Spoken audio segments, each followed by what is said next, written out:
Howdy there, neighbors. Ian with eTrailer here, and today we're going to take a look at and then install the SuperSprings Solo Custom Helper Spring on our 2015 Toyota 4Runner. Let's go over a few features of that, and then we'll take care of the install. So this is going to be a foam jounce bumper style. It's going to be replacing the factory jounce bumpers under your vehicle, effectively taking out that extra travel that you have and shortening the amount of travel you've got between the axle and the frame. Now that's going to be helpful when you're out on the trails and you've got that back and forth rocking motion trying to get on those uneven surfaces. Now this particular item in blue is going to be rated for 1,400 pounds, and we do offer an option that is completely black that is rated for 1,800 pounds. So if you've got quite a bit of gear with you and maybe a roof tent on top of that, you may want to look at that as the better option for you.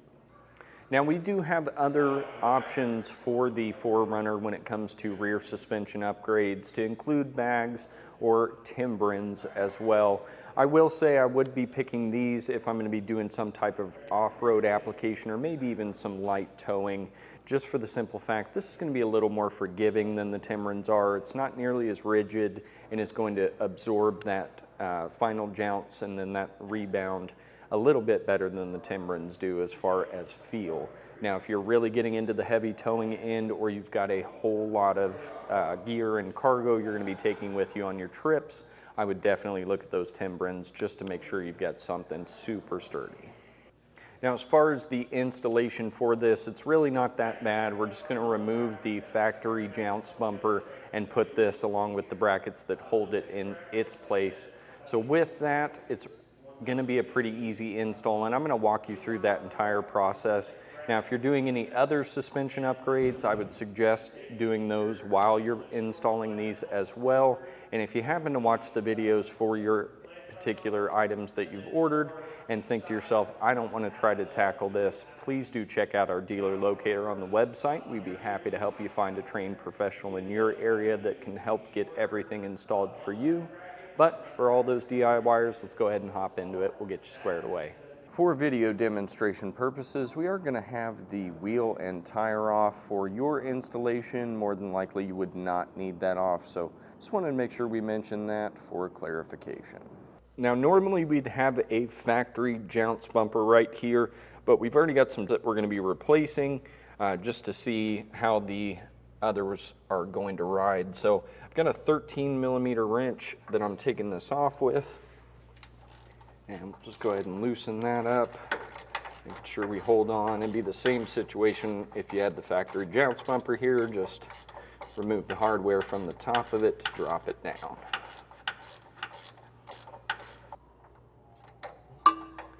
And we'll go ahead and get this out of the way to include that hardware.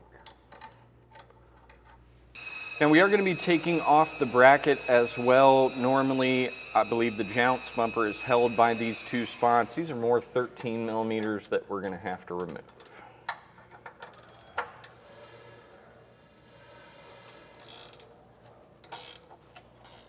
Now you may want to put a little penetrant oil on those bolts just when you're taking them out to help keep the threads nice in that spot where we're going to go back up into when we put the bracket on. So now for our two brackets, we want to make sure the two holes that are closer are going to be pointing outwards away from the frame, and then when we line up that top bracket, it should be square.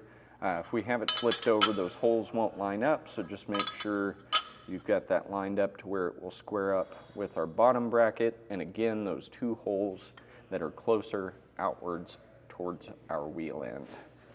Now we can take that bracket, lift it into place, and we're going to be using the hardware, which is going to be a bolt and then the flat washer with it on each side.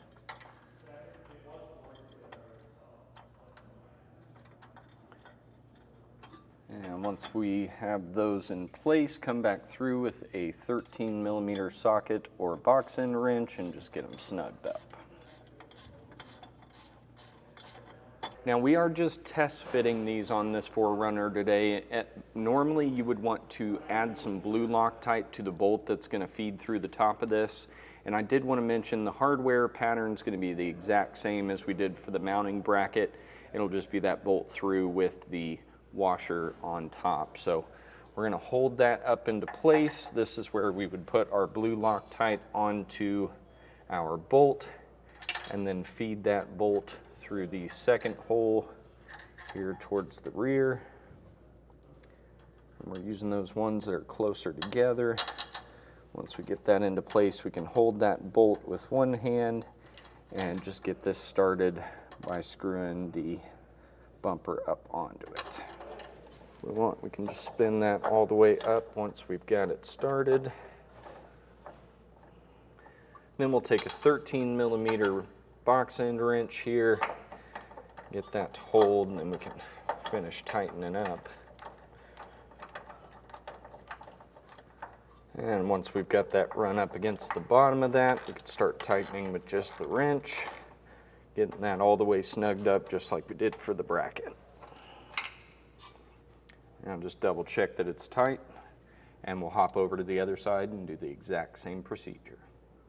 And that was our look at an installation of the SuperSprings Solo Custom Helper Spring on our 2015 Toyota 4Runner. My name's Ian with eTrailer, and I really appreciate you watching.